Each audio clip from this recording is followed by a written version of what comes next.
पाहुणे आल्यावर काकू चहा कोण करते? बायको करते. पोहे कोण करते?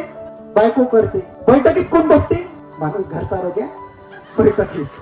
बरं कोणत्या ग्रंथात लिहिलंय काकू का पाहुणे आल्यावर चहा महिलेनं करायचा, पोहे महिलेनं करायचे, घरचा माणूस बैठकीत बसायचा? कारण कोणत्या ग्रंथात लिहिलंय का असं? कोणत्याच ग्रंथात नाही. ही पुरुष सत्ताक संस्कृती आधीपासून आहे काकू. पहिले तुम्ही झाडझुडच करायच्या कामीच्या होत्या, पहिले तुम्ही सडा सर्वनाश करायच्या कामीच्या होत्या, पहिले ईदन आणाच्याच कामीच्या होत्या.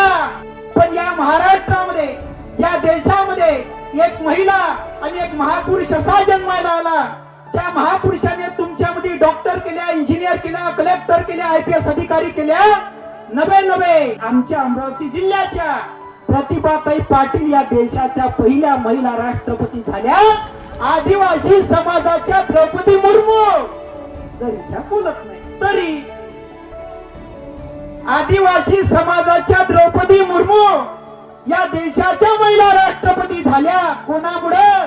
की तू जात दारिद्र्याची सूर्यास भेटविली आणि ज्योत शिक्षणाची काळोखात पेटविली, लेखणीचा बाण केला आणि वर्णास भेदले तू बंडखोर बापू नक्की व्यवस्था हलविली, असे महात्मा ज्योतिबा फुले आणि माता सावित्रीबाई फुले